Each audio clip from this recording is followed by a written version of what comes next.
अस्सलामुअलैकुम my YouTube family, कैसे हैं आप लोग। उम्मीद करती हूँ आप लोग खैर खैरियत से होंगे और खुशबाश होंगे। अपने रमज़ान के एक और व्लॉग के साथ आप लोगों के सामने हाजिर हूँ। ये जी हो रहा है दोपहर का टाइम और मौसम जो है वो काफ़ी ज़्यादा गर्म हो रहा है और इतनी ज़्यादा गर्मी हो रही है कि बहुत ही बुरा हाल हो रहा है। सफाई वगैरह का सारा काम वगैरह सब मैं कर चुकी हूँ। थोड़ा बहुत मुझे जो है ग्रॉसरी का सामान जो था उनके डब्बों पे रखना था, फिर मैंने किचन में आके वो सारा काम कर लिया। अच्छा, बहरिया में ये बड़ा मसला होता है कि जब कोई चीज़ ख़राब हो जाए तो उसको ठीक करने के लिए बुलाने के लिए कई बार फ़ोन करना पड़ता है। और मेरे ही वॉशरूम के तीनों ही वॉशरूमों के पाइपलाइन में और नलों में कुछ मसला आ रहा था, जिसकी वजह से मैं बार बार बार बार कंपनी में फ़ोन कर रही थी और प्लम्बर को बुला रही थी और वो आकर देख कर जाते थे और फिर जो है ना वो सही नहीं कर रहे थे।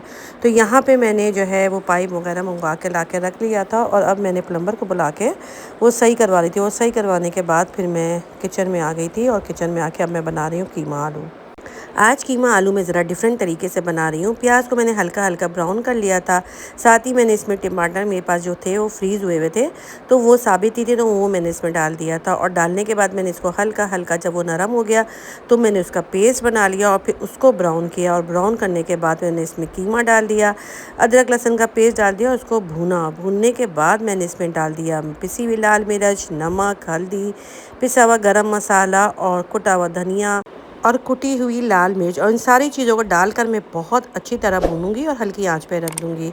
और आप लोगों ने अगर अभी तक मेरे चैनल को लाइक और सब्सक्राइब नहीं किया है तो फटाफट से जाके लाइक और सब्सक्राइब कर दें और बेल आइकन का बटन दबाना मत भूलिएगा, ताकि आने वाली वीडियोस का नोटिफिकेशन आप लोगों को मिलता रहे। यहाँ पे मैं कीमे को जब वो हल्का हल्का सा गल गया था तो मैंने इसको अच्छी तरह से भूनूंगी। और भूनने के बाद मैंने इसमें डाल दिया था आलू। और आलू डालने के बाद मैंने इसमें चम्मच हिला के थोड़ा सा पानी डाल के इसको गलने के लिए रख दिया। बस मज़ेदार सा कीमा आलू जो है वो रेडी होने ही वाला है। तो मैंने इसमें डाल दिया हरी मिर्च और हरी मिर्च डाल कर मैं इसको हल्की आंच में भून कर रख दूँगी। और मज़ेदार सा कीमा आलू जो है वो मेरा रेडी हो चुका है।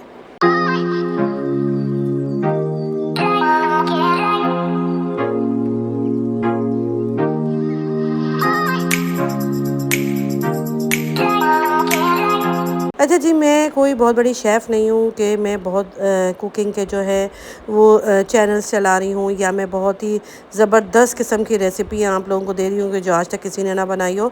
बस मैं जो अपना रूटीन का खाना वगैरह जो बनाती हूँ वही मैं आप लोगों के साथ शेयर करती हूँ। मगर ये है कि मैंने काफ़ी सारी चीज़ों का कोर्स किया हुआ है, जिसमें कई रेस्टोरेंट्स के खानों का और बेकिंग का जो है और चॉकलेट्स वगैरह बनाने का कोर्स किया हुआ है, जिसकी 2,000 रेसिपीज़ भी मैं years आइंदा आप लोगों के later. साथ आहिस्ता आहिस्ता शेयर करती रहूँगी। और ये जी है अगला दिन। अब तो हम लोगों ने इस तरह का रूटीन बना लिया है कि एक दिन जैसे कि खाना खा लेते हैं इफ्तारी के टाइम पे, और एक दिन जो है वो इस तरह की सामान और चीज़ें वगैरह बना लेते हैं, जिसमें फ्रोज़न आइटम्स और फ्रूट चाट वगैरह होता है। और किसी दिन जो है 2 दिन हो जाता है और किसी दिन 2 दिन वो हो जाता है। बस इसी तरह से हम मिक्स करके जो है अपनी इफ्तारी जो है वो कर रहे हैं।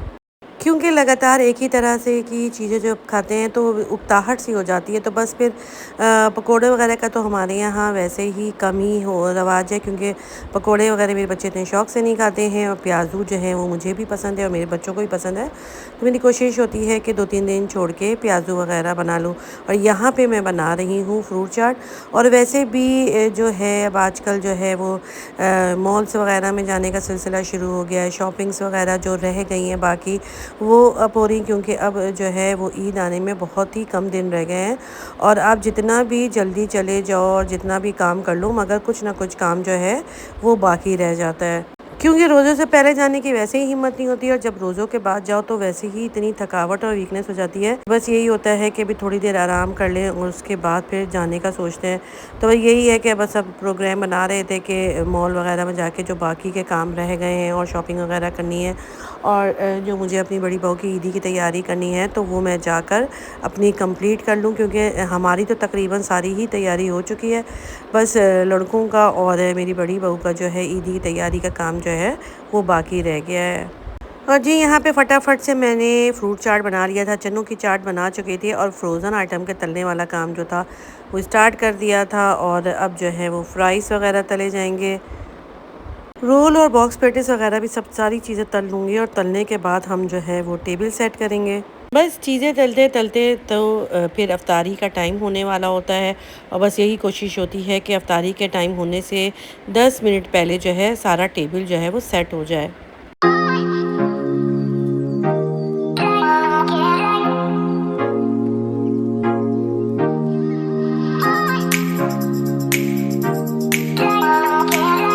टेबल वगैरह हमारा आहिस्ता आहिस्ता सेट हो रहा है और टेबल वगैरह जब सेट हो जाएगा तो उसके बाद करेंगे हम दुआएं। और आज की अफ्तारी खा के तो मज़ा ही आ गया और इसी के साथ दीजिए मुझे इजाज़त। अपना ढेर सारा ख्याल रखिएगा। अल्लाह हाफ़िज़।